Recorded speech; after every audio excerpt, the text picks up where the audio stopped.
Namaste and good afternoon.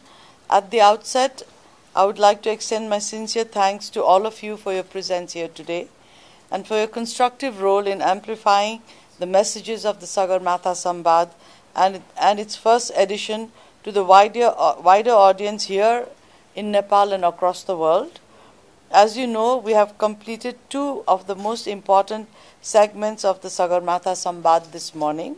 First was the opening session and then the plenary. I'm here to give you more information about these two sessions. At the opening session, as all of you are aware, I think some of you were also looking at the live streaming. This was the formal inaugural part of the Sambad, including unveiling of Sagarmatha Sambad banner by the Right Honourable Prime Minister K.P. Sharma Oliji. The Right Honourable Prime Minister addressed the session of the Sambad. He presented the vision of the Sambad and its importance as the world faces many pressing challenges, including climate change. He also underscored the power of dialogue to address the challenges. Before the address, the Prime Minister officially unveiled the government's NDC 3.0 and handed it over to the COP29 President, His Excellency Mukhtar Babayev. I welcome the distinguished guests, as you all saw, at our cherished homeland, where Sagarmatha as the resilience of hope rises, and where Lord Buddha was born, where the message of peace resonates. So I think these two have been always our main reference points for Nepalese, and this was the point that we wanted to put forward in front of the world, that our mountains are precious to us, not only because they are beautiful, because our whole life is also centered around the Himalayas, and the message of peace that we bring to the world through the birth of Buddha and his knowledge is also another thing that we wanted to highlight with this summit. At this summit, His Excellency Mr. Mukhtar Babayev, the COP29 presidency and representative of the President of the Republic of Azerbaijan on climate issues, delivered his keynote speech, which highlighted many dimensions of climate change, options and solutions required for addressing the impacts, including on mountains. And he also highlighted the key achievements that they were able to do, including the creation of a substantive fund which he hopes to enhance in the days to come. Similarly, His Excellency Shri Bhupendra Yadav, Minister of Environment, Forest and Climate Change of the Government of India, addressed the session, highlighting many impacts of the climate change in the mountains and beyond. And he talked about partnerships and our shared not only geographical space, but also our cultural space and our space for existing together. Similarly, His Excellency Mr. Zhao Zi, Vice Chairman of the Standing Committee of the 14th National People's Congress of the People's Republic of China, addressed the session, underlining the severe impacts of climate change. He also shared with us the extraordinary work that China has been able to do in mitigating climate change and in also encouraging resilience of the people there. Similarly, United Nations Secretary General Mr. Antonio Guterres also addressed the session through a video message. He was very keen to be here, but because of this big exercise that is being undertaken on reform of the UN, he could not participate, and that is also why our UN ESCAP, the DG of the UN ESCAP, the Secretary General of the UN ESCAP also had to leave. But he is very committed, as you could see from his message, and is also very moved by what is happening in the Himalayas. So his message was very, very emotional, very strong, and we are very inspired by it.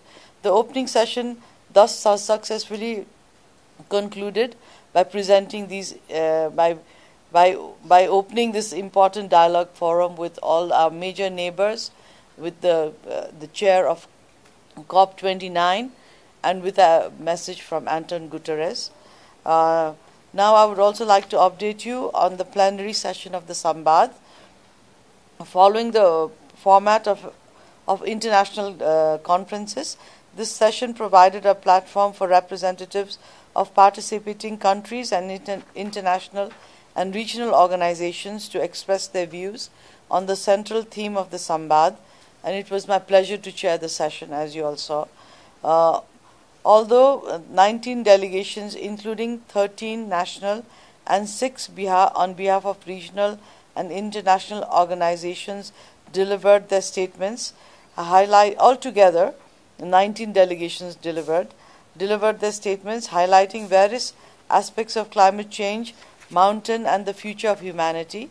Each delegation was allotted 5 minutes, but I'm not a very strict chairperson, as you saw. If somebody is really making a statement, then I like to listen.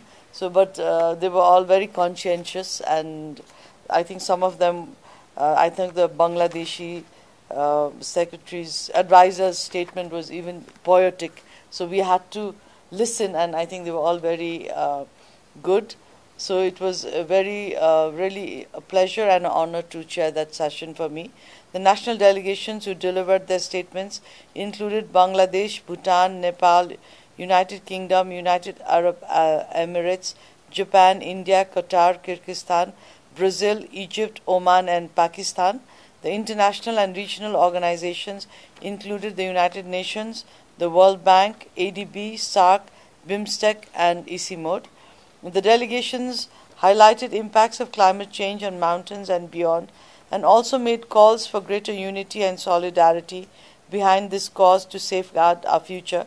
A lot of them also made commitments, and I was really touched to see and very encouraged to see the commitment from the Middle Eastern countries where there are no mountains, but I think they realize very strongly the fact that the whole world is one. So their commitment was also very encouraging for everyone in that room to hear. The event was also live streamed for your convenience. The statements made by everybody will be available on our website. Not all of them today, but as we receive them, we will put them on the website. Before I conclude, let me also briefly inform you about the upcoming sessions. So there will be parallel sessions. There will be 12 parallel sessions actually, focusing on specific sub-themes such as limiting temperature rise below 1.5 degrees Celsius, sustaining the mountain economy from highlands to islands, loss and damage, and gender and intergenerational equity. These sessions will involve in-depth discussions, exchange of ideas, and analysis by politicians, policymakers, scholars, experts, and researchers. Each session will be 1.5 hours long and will include a moderator, 1 keynote speaker, and 4 panelists. The details of the session and speakers are available on our website. So please do go on the website and decide which you would like to attend. These sessions are designed to be interactive with a strong emphasis on youth participation to ensure their voices are well represented. The parallel sessions will begin at 2:30 p.m. today after lunch and conclude at 4:30 p.m. on 17th May. There will also be a multi-stakeholder roundtable under global and regional partnership. This session will see participation from various high-level personalities and will focus on regional and international cooperation closely concerning climate and mountain-related challenges. Then there will be a closing session.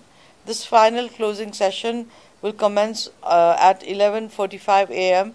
on the third day, which is 18th May, and will last for about an hour. The outcomes of the Sagarmatha Sambad will be adopted during this session. All remaining events will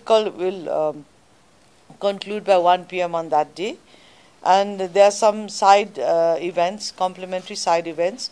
In addition to the 5 main events, the following side events will also been planned. So one is the mountain flight to the Everest areas for high-level dignitaries. It is not just a sightseeing trip. It is also to bring home to people the beauty of the mountain and also the importance of the mountain. So we see this as a very important part of our entire Sambad schedule. Then there is a ministerial meeting of the Hindu Kush Himalayan countries. I think that is being organized by ICIMOD. Then we have an event on air pollution, which is being organized by ourselves, Nepal, and our government and ICIMOD as a partner. Then there's a pavilion on Article 6 of the Paris Agreement. Then there is a Nepali organic tea tasting event to which all of you are invited.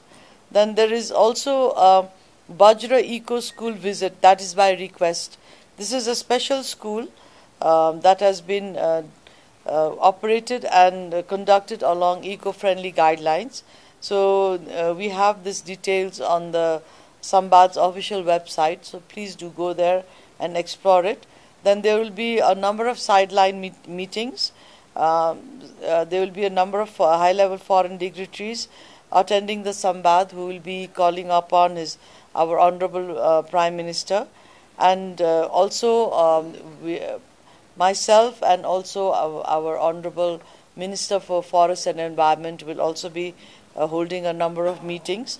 There might be other meetings also which I may not be aware of, but there are a number of delegations here who would like to take this opportunity to meet with